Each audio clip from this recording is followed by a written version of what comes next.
বাংলাদেশ জামাত ইসলামীর কোন ব্যক্তি যদি নির্বাচিত হন, তাহলে আপনার জন্য সরকারের পক্ষ থেকে যে বাজেটটা আছে কোন রকমের একটা পাই এদিক সেদিক হওয়া ছাড়া আপনার কাছে এসে পৌঁছবে ইনশাআল্লাহ।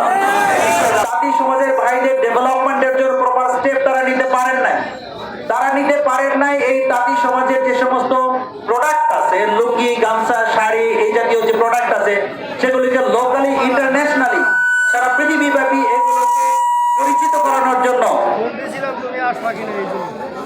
এগুলোকে পরিচিত করানোর জন্য যে পদক্ষেপ নেওয়ার কথা ছিল সেগুলো তারা নিতে পারেন নাই। ইনশাআল্লাহ আমাদের হাতে এরকম সুযোগ রয়েছে, আমাদের এই জাতি সমাজের উৎপাদিত গামছাটা, উৎপাদিত লুঙ্গিটা, উৎপাদিত শাড়িটা আমরা দেশে এবং আন্তর্জাতিকভাবে পরিচিত করাতে পারবো। আমি আমার বন্ধুদেরকে বলতে চাই যে আমি আমেরিকাতে আমার ইউনিভার্সিটিতে পড়তে গিয়েছি। আমার রুমমেট ছিল ইরানি। আমি বাংলাদেশ থেকে ফ্লাইট করে দীর্ঘ লম্বা ফ্লাইটে আমি গিয়েছি আমেরিকাতে ইউনিভার্সিটিতে পড়ার জন্য।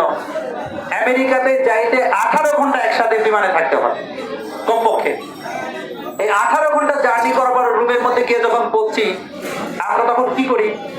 রুমে গিয়ে ড্রেস চেঞ্জ করে কি পরি বলেন? কি পরি? লুঙ্গি না পরলে কিন্তু আমাদের শান্তি নাই। আমি আমার বন্ধু ইরানের যে ফ্রেন্ড, তাকে বললাম যে my friend, I came from Bangladesh, আমার কিন্তু লম্বা জার্নি করে যখন আমার লুঙ্গি পড়তে হবে, তুমি মাইন্ড করো না। এই লুঙ্গি হচ্ছে তহবন্ধ হচ্ছে পার্সিয়ান শব্দ মনে সম্ভবত। এইটা ফরাসির, আমি পার্সিয়ান ওই বন্ধুকে আমি বললাম, ইরানের বন্ধুকে বললাম আমাকে এখন লুঙ্গি পড়তে হবে। সুতরাং বাংলাদেশের মানুষ আমেরিকাতে যে চাঁদে যাক, তাকে জাতি সম্প্রদায়ের সংস্পর্শে তাকে থাকতে হয়, তাকে লুঙ্গিটার সাথে নিতে হয়, গামছাটার সাথে নিতে হয়। গামছা দিয়ে মুখটা না মুছলে, তোয়ালে দিয়ে মুখ মুছতে, টিস্যু দিয়ে মুখ মুছতে আরাম আছে? টিস্যু দিয়ে মুখ মুছলে দেখা যায় মুখের মধ্যে লেগে রয়েছে। পরে আরেকজন কবে আপনার দাড়ির মধ্যে সাদা কে টিস্যু দিয়ে মুখ মুছছে।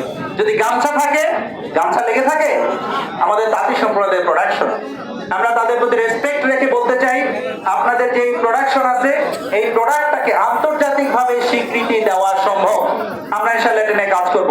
আমাদের জেলে সমাজের ভাইরা আছেন, আমাদের জেলে সমাজে আমি আমেরিকাতে ফার্মার্স মার্কেট দেখেছি। ফার্মার্স মার্কেট হচ্ছে এরকম বাজার, মানে ফার্মার্স মার্কেট নামে এটা বিখ্যাত জিনিস। এখানে ফার্মার্স মার্কেট মানে হলো কৃষকরা তার গ্রাম, তার ক্ষেত থেকে যে জিনিসটা, পিওর জিনিসটা তুলে নিয়ে এসেছে, এটা হচ্ছে ফার্মার্স মার্কেট। আর সুপার শপ হচ্ছে এই কৃষকদের সমস্ত জিনিস একত্রিত করে নিয়ে সুপার শপে এসি দিয়ে বিভিন্ন জায়গায় বিক্রি করে। আমাদের এই হাটিপাড়ার এই বাজারটা, this is one of the farmers market. আমাদের জেলে ভাইরা নদী থেকে মাছ ধরে ডাইরেক্ট এখানে নিয়ে আসছে, কোনো ফরমালিন নাই এর মধ্যে, আমি শিওর হবে এর মধ্যে কোনো ফরমালিন নাই। কিন্তু ফরমালিন দিয়ে যারা বিক্রি করে, তারা আমাদের এই সমস্ত ভাইদের কাছ থেকে নিয়েই মাছগুলো তারা বিক্রি করে। কিন্তু ইনারা সঠিক দামটা পায় না।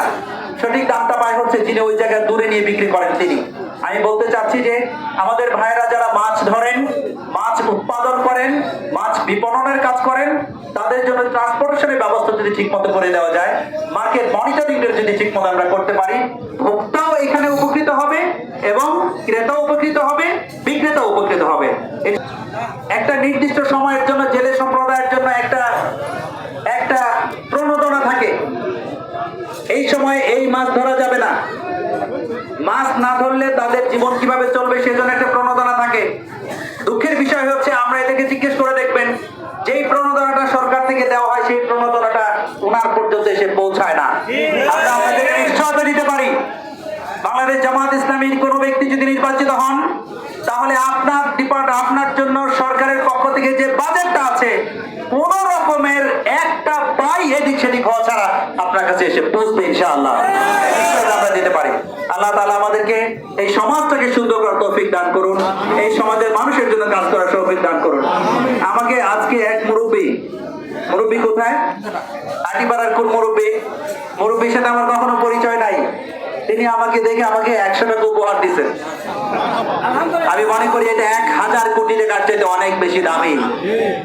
আমি তার ভালোবাসার দাম দিতে পারবো না, আমি তার আন্তরিকতার দাম দিতে পারবো না, কিন্তু মুরব্বীকে আমি ওয়াদা করে যেতে পারি যে এই সমাজ পরিবর্তনের জন্য, যদি গরিব মানুষের জন্য সাধারণ মানুষের জন্য কোনো কাজ করার সুযোগ আমার হাতে থাকে, ইনশাআল্লাহ এটা সবটুকু করে ছাড়বো ইনশাআল্লাহ।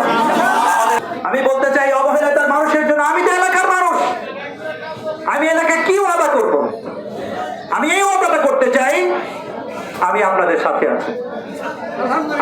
আমি আমার রুমে বিদেশি বন্ধুরা যখন আসে, একই সময় আমার গ্রামের লোকেরা যখন যায়, আমার বিদেশি বন্ধুদেরকে আমি বলি যে ওয়েট আ বিট, একটু দেরি করো, আমার গ্রাম থেকে আমার লোকেরা আসছে, তার সাথে কথা বলতে হবে।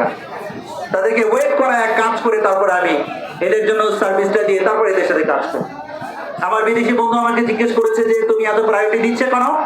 আমি বলেছি যে দেখো, যদি আমি মারা যাই, আমার খাটের খাটিয়াটা তুমি বহন করতে ইন্ডিয়া থেকে, আমেরিকা থেকে, কানাডা থেকে তুমি আসবা, আমার খাটিয়াটা বহন করবে আমার গ্রামের মানুষটা।